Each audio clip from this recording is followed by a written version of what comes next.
Hello, and welcome to our program, Astronomy for Everyone. The topic for this month's program is a continuation from last month with our discussion of the Lick Observatory out in California. For this month, though, we'll be talking about the history and public outreach programs. And with us to continue the discussion is Sandra Masika. Sandra, welcome back again. Thank you for having me. You're very welcome. Now, for those viewers who may have missed last month's show, why don't you fill them in on your experiences? Yes, well, I was in California. I worked with NASA for 7 years doing meteor studies, and I'm wearing my meteorites that I like to wear all the time. And I also worked with Lick Observatory for 10 years with the public outreach program. So that really sets you up to be able to talk quite in depth about that program, which we'll get to in a little bit later in the show. But in talking about the Lick, we should probably start talking about the man himself, James Lick. Yes, James Lick was born in 1796, and he learned carpentry and cabinet making from his father, and then went to South America, where he made his fortune making piano cabinets. And in 1847, he moved to California, which was right about the time of the gold rush. Yes, it was. He came with $30,000 in Peruvian gold and 600 pounds of chocolate from his neighbor, Dominga Ghirardelli, which the famous, we know now, Ghirardelli chocolate is one of our favorite chocolates. Exactly. And that's where that started. But instead of taking his money and going to pan for gold, he spent his money buying up land.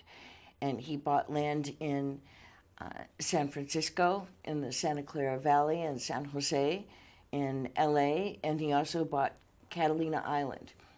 And when he died in 1876, he was the richest man in California, and he, besides the land he owned, he had $3.5 million. Quite a substantial fortune in those days. Yes. Now this picture is a bust that they have at Lick Observatory honoring him and the bequeathments he made to Lick Observatory, and he also gave a lot of money to the aged, to orphans, animals, and a vocational school that was for men and women. Very interesting, very progressive to include women at that time. It sounds like he was quite a philanthropist. Yes, definitely. So he, when he knew that the end of his life was approaching, he wanted to have some monument to himself, to his name, and he had some strange ideas. One was that he considered having a pyramid built the size of a city block in San Francisco. He also had an idea of putting a giant statue of himself at the mouth of San Francisco Bay. But luckily he was convinced otherwise to come up with the idea for Lick Observatory. And part of the idea may have come from George Madeira, who was responsible for creating the first observatory in California. And he went out with George Madeira one time with a small telescope, just looking at the stars and looking at, whatever, galaxies or whatever. And George said to him, if I had your money, I would build the best, greatest telescope in the world. So that may have been a little seed for his idea of having a telescope. And then when he was talking with, actually making his bequeathments, he talked with George Davidson, who was the president of California Academy of Sciences, who convinced him to donate $700,000 to create Lick Observatory. Interesting. Now, once he made this bequeathment, how did they go about deciding on a location for the observatory? Well, at that point, most observatories were part of universities and they were in the cities. But they were having problems with light pollution and smoke pollution, and so they came up with the idea of having a mountaintop observatory. And this Lick Observatory ended up being the first permanently stationed observatory on a mountaintop. And of course, that's the way they do it today, unless you put them in space. Right, right. So this picture shows, is an early picture of Lick Observatory, and you can see that they blasted off the top of the mountain to make it flat, and they ended up blasting off 70,000 tons of rock to create the space for Lick Observatory there.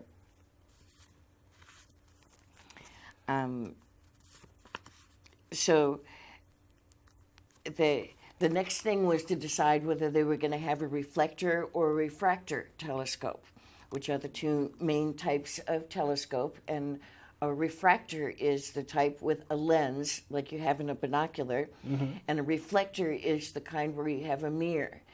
And a reflector was very new at the time, and so they decided to go the more conservative route and had a lens. And this shows a picture of the 36-inch lens that was made in France, but then polished here in America by Alvin Clark and his son. A very well-known name in telescopes here in the U.S. Yes, and it wasn't till some 20 years later when another telescope at Lick Observatory, they had a 36-inch reflector. And comparing the two, they were able to see that the reflector was actually a much better telescope. And that was one of the things that they did to decide in the future of telescopes going with reflectors. Interesting. And so that previous picture also showed the lens first arriving at the mountaintop. It was pulled up by horse and carriage, and horses don't like to go up steep grades. They don't mind how many turns there are, but the grade is no more than 7%.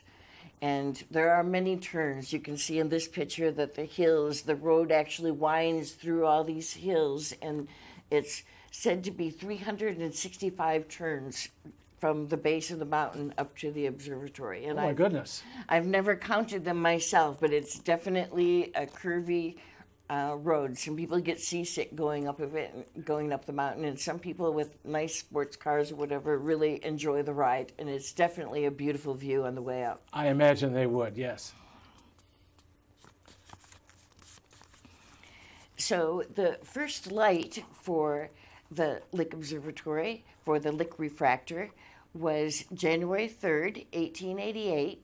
And this picture shows some of the facts about the scope: 57 feet 10 inches long, 4 feet in diameter.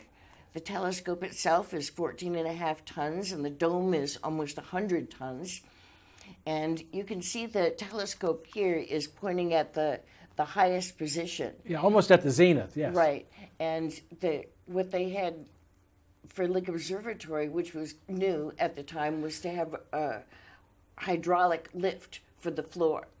And so here you see the telescope pointing somewhat lower, and instead of using a ladder that you would have to, when the telescope is pointing straight up, the base of the telescope where you're looking through is very low. But when you point it more like this, then the telescope is going to be much higher where you need to look through. So normally you'd have a very large ladder that you'd have to climb up to be able to look through the telescope. Could be a great safety issue too, being in a ladder that high. So. Right. And so the floor just lifts up and down on hydraulics. Right. And you can see this gorgeous floor here, the hardwood floor. They really spared no expense when creating the observatory, the building itself and the floors and such. They really wanted to make it look beautiful. And I think they did, and a little bit later we'll see some of the details of the building itself.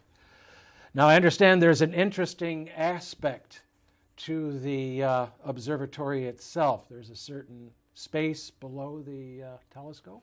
Yes, that's where they have Lick's tomb. And you can see in this picture that actually Lick died, as I mentioned, in 1876, and the telescope was installed in 1888.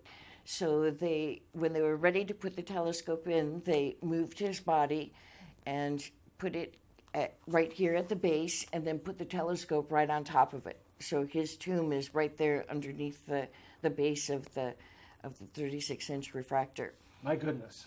And I'm told one of the most common questions that people ask when they go through the tour of the observatory is they ask if those flowers are real. And they're not, they're fake. But you can see the floor there, even though it's really dusty and dirty in that picture, the detail of the gorgeous tiles that they have there. Exactly. Yeah, as you said earlier, they spared no expense when it came to the construction of the observatory. Exactly. And the telescope itself. Now, I understand there was an issue with the telescope, with the first light? Yes, when they first looked through the telescope, it was not in focus. And they were shocked and surprised, and they could not focus the telescope. So they did some figuring and realized that the telescope was actually made a little bit too long. So they unceremoniously grabbed a hacksaw and chopped it down and looked through, and then the first image they looked at, which was a star, Dearborn, a beautiful bright red star, came in perfect focus at that Great. point. Sounds like the same problem they had with the Hubble. The first light wouldn't focus. So it sounds like resolving the problem with the Lick was a little bit easier than sending the shuttle up with some repairmen to fix the Hubble. Yeah. So this is quite a place. It's quite a place. Looking forward to the second part when we get into the public outreach portion.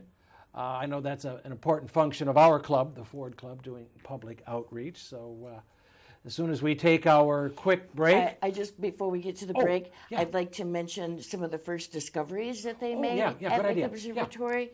The first one was just a few days after first light on January 7th, 1888. They discovered the Inky Gap in the Saturn rings. And you can see in this picture of Saturn taken by the Voyager, the large gap in the rings is the Cassini division. But if you look right out towards the edge of the ring, you see a small gap that was discovered by James Keeler, which is the Inky Gap. So that was one of the first discoveries. And the next discovery, which was made by E. Bernard on September 9th, 1892. This one made Lick world famous because they found the fifth moon of Jupiter, Amalthea, which previously they had known the four Galilean moons, which Galileo had discovered back in the early 1600s. Yes, indeed. So this was over 200 years later, they found the fifth moon. And this really put Lick Observatory on the map. Indeed. Quite a discovery. All right, well, we'll take a quick break. If you have any questions about the Lick Observatory or really any topic at all, you can send us an email. We always look forward to receiving those, and the email address is down there at the bottom of your screen. And right after Term of the Month with our own Stephen Whitty, we'll be back to talk more about the Lick Observatory. Thanks, Don. The term of the month is Amalthea. As Sandra mentioned, Amalthea is a moon of Jupiter that was discovered at the Lick Observatory. It's interesting from a number of perspectives. Up in the middle of this image, we have this reddish image that is the true color, very close to the true color of Amalthea, and this was taken by the Voyager spacecraft. The larger images are also, all of these other images are also Amalthea. It is very strangely shaped. It's long and sort of narrow, so it's like 155 miles long, 100 miles wide, but 80 by 80 miles wide, so it's kind of weird. And the long axis points toward Jupiter all the time. It has one face facing Jupiter, just as the Galilean moons do.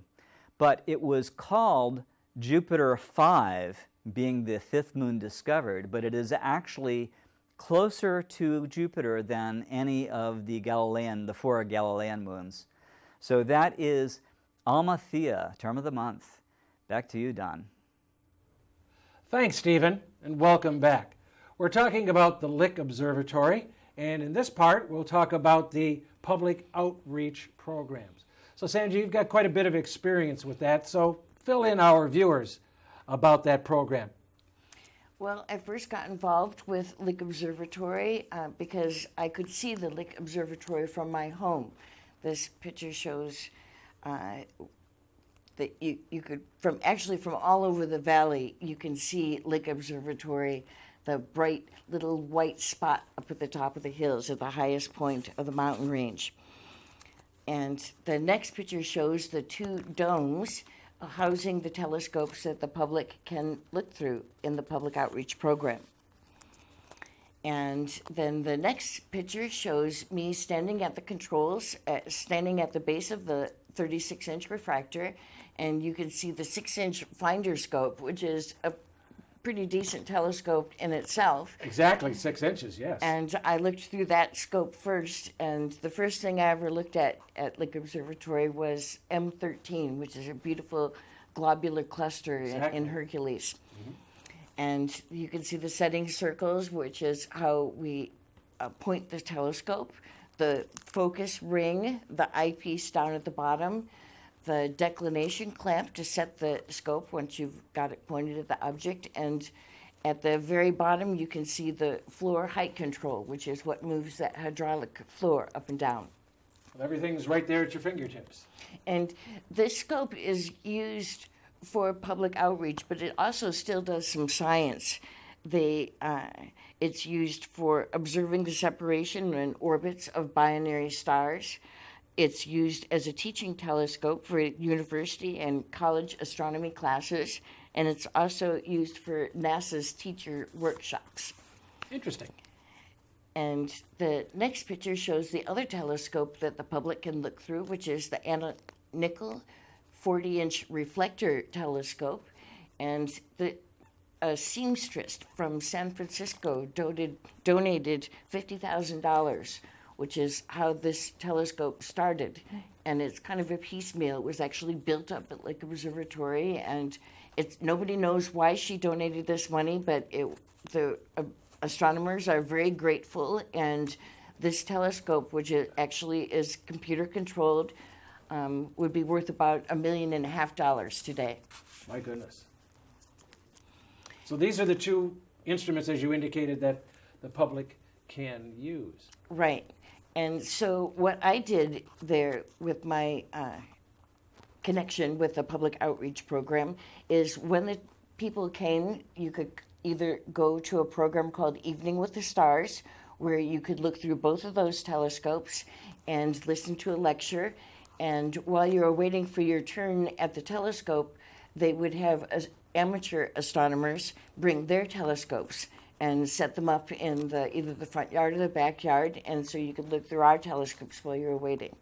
And this picture shows towards the bottom left is the front yard where people with solar telescopes would set up, and then on the top right is the backyard where I would set up my telescope.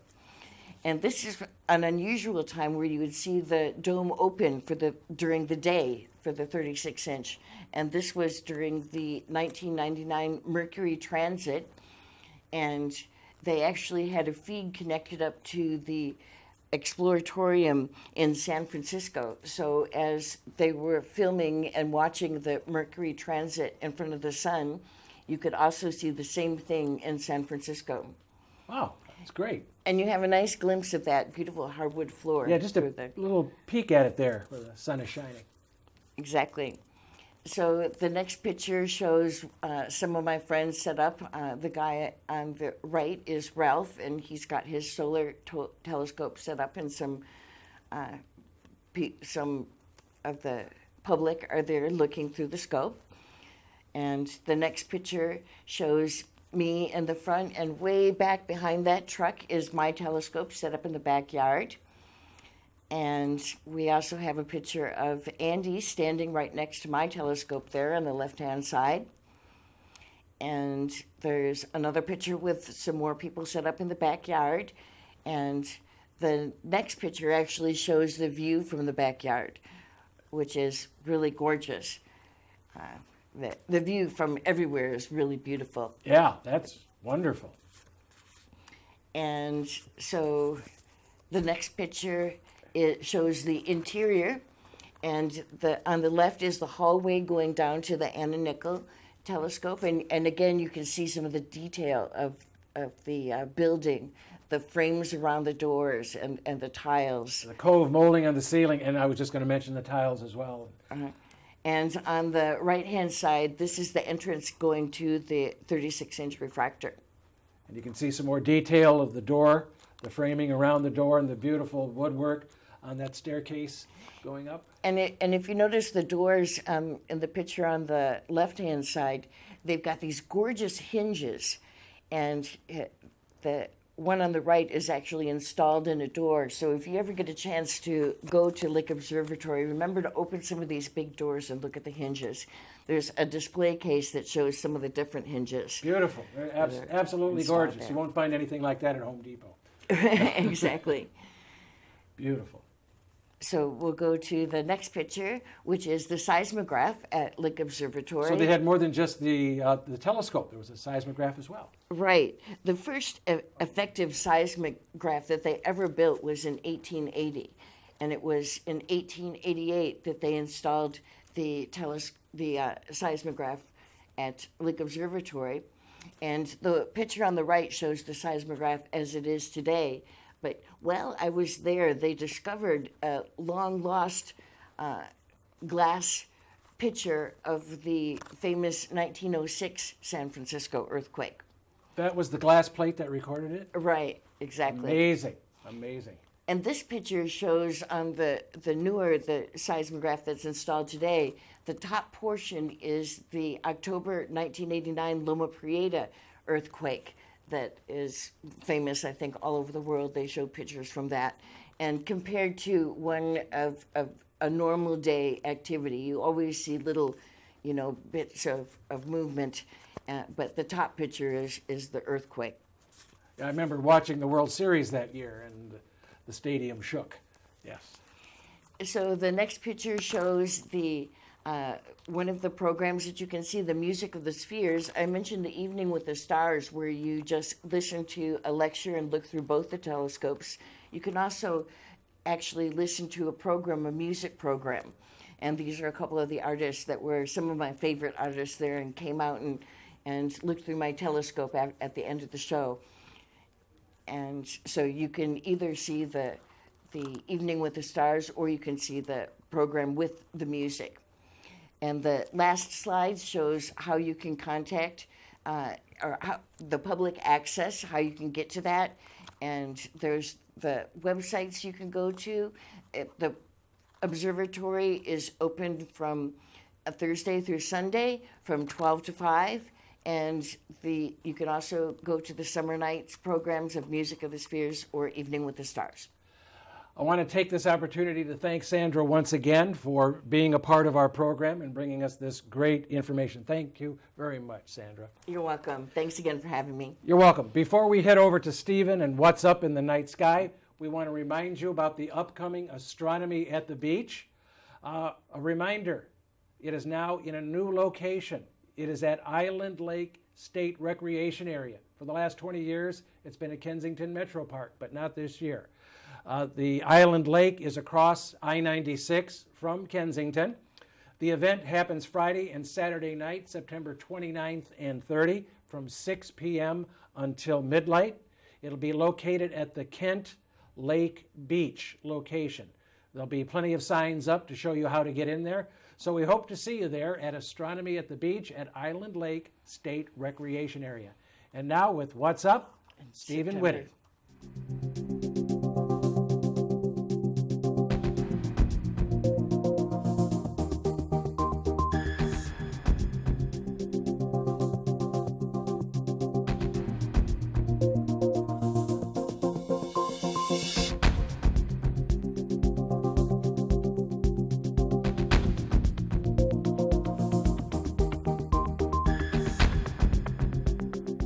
Thanks, Don. What's up in the night sky for August 2017? The sun rises at 6:26 and sets, at the beginning of the month, and sets and rises at 6:57. So later, by the end of the month, the sun sets at 8:52 and sets at 8:08 by the end of the month, so earlier. So the days are getting shorter, heading from the longest day in June to the equinoxes.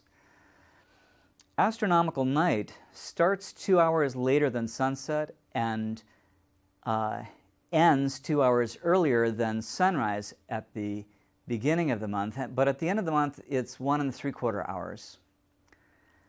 The full moon starts on the 7th, the third quarter is on the 14th, new moon is on the 21st, and the first quarter is on the 29th. Mercury, shown here on the 1st of August at 9:20 p.m., is in Leo. You can kind of see it here in Leo, but during the month it moves through sextants and back to Leo. This is very strange. Mercury has a little loopy. You can see the orbit that Mercury is on. It goes through inferior conjunction on August 26th. That's when Mercury is between us and the Sun, so you can't really see it. It won't be a transit. That's kind of rare, but it will be hard to see, basically impossible. Mars is better toward the end of the month. This is on the 31st at 6:30 a.m.